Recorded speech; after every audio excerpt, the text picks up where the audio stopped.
Hello, my book-loving friends, and welcome back to Storytime with Mary. This is where we get to read all of our favourite books. So, if you're loving reading along with Mary, don't forget to hit the subscribe button and also like our videos so that we can read together all the time. So, book lovers, what book do I have for you today? Today's special book is called Postman Pat and the Big Butterflies. This is from Simon & Schuster. So, if you've got Postman Pat and the Big Butterflies at home, grab it now and let's read it together. While you're grabbing your book, let me tell you a fun fact about butterflies. Did you know that butterflies, with their pretty wings with all the bright colours, their wings are actually transparent? Do you know what transparent means? It means their wings are completely see-through. Yes, so you can see through those pretty colours.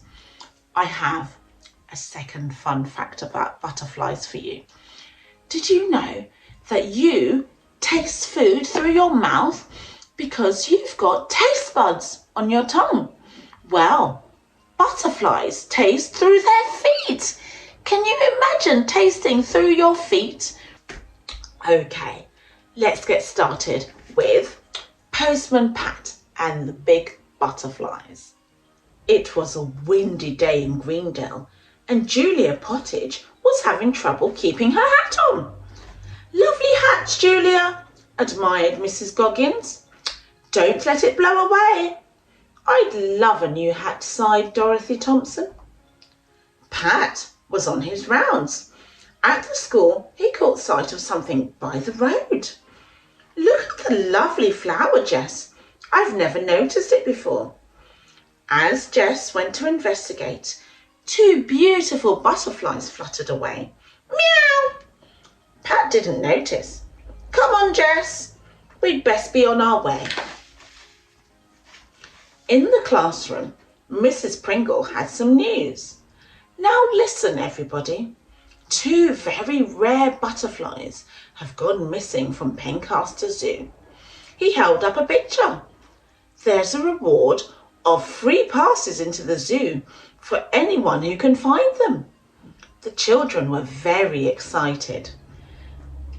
You could look for them this afternoon if you like.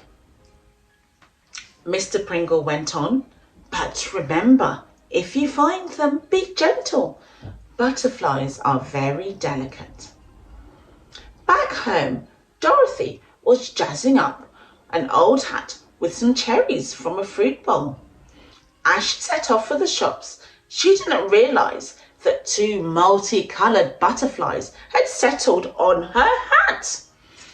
That's a very pretty hat, called Pat as he drove past. It's funny, Jess. There's something very familiar about Dorothy's hat. The children were ready for their butterfly hunt. They crept along the road with their nets. Suddenly, Bill caught sight of a butterfly behind the hedge. Got it, he said, bringing his net down on top of it. But it wasn't a real butterfly. It was attached to Nickel's buggy. What are you doing, Bill? Laughed Nisha. Oops, sorry, Mrs. Baines, gulped Bill. Pat was trying to find the exotic flower again. Arthur, he called to P.C. Selby, who was passing by. Come and look at this flower. It's just like the decoration on Dorothy's hat. Oh, it's gone. Well, I hope she didn't go and pick it, muttered P.C. Selby. You're not supposed to pick wildflowers. Meanwhile, Mrs. Goggins was admiring Dorothy's hat. Such a pretty decoration. So many beautiful colours. Well, just cherry-coloured, Dorothy replied, confused. She still had no idea about the butterflies. Dorothy bumped into P.C. Selby outside the post office. Hello, Arthur, she said. Do you like my new hat? Very nice, mumbled P.C. Selby. Do you know you're not supposed to pick wild flowers, don't you? I haven't, Dorothy explained. Well, what's that then? PC Selby poked a finger at her hat and watched in amazement as the butterflies flew away. Dorothy took off her hat. It's only a bunch of cherries, she said, baffled. Further along the street, the children had spotted the butterflies. After them! Don't let them get away! Quick! They ran this way and that, bumping into each other and getting into a terrible muddle. The butterflies all seemed to be out of reach. Hi, Dad, called Julian as Pat and PC Selby approached. We're trying to catch the butterflies. They're from the zoo. Pat and Jess joined in as the children raced to and fro. Unfortunately, Julia Pottage got caught up in the scrum. Good heavens, she said, all in a spin. Sorry, Mum, called Tom. PC Selby pedalled his bike furiously. Stop right there, he called to the butterflies as he sped down the hill, and then crash! His bike went into the wall and he went over it. A little way up the road, Dorothy sat down to have a rest after all her shopping. 2 exotic butterflies were heading for her hat. From the other side of the wall, Pat crept up and carefully put Charlie's net over Dorothy's head. Help! She cried. What's going on? Sorry, Dorothy, said Pat. Just stay still for a moment. Mum, puffed Bill, catching up.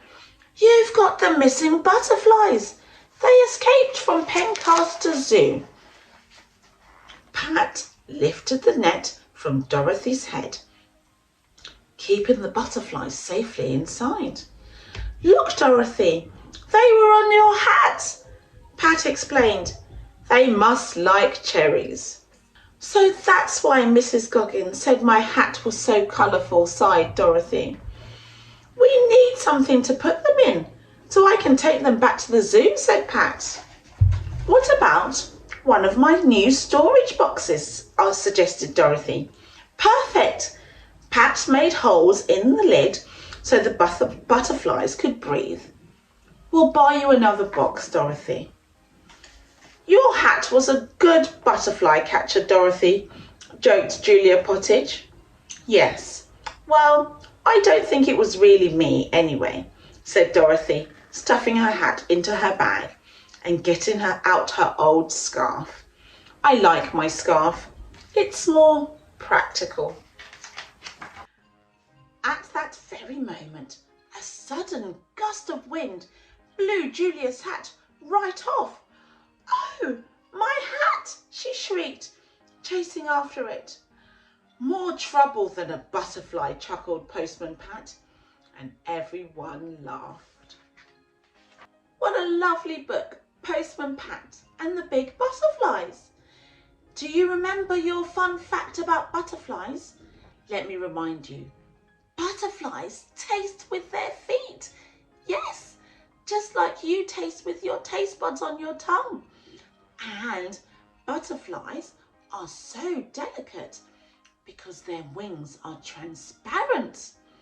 Okay, don't forget to hit the subscribe button and also like our videos. Okay, see you again next time. Bye.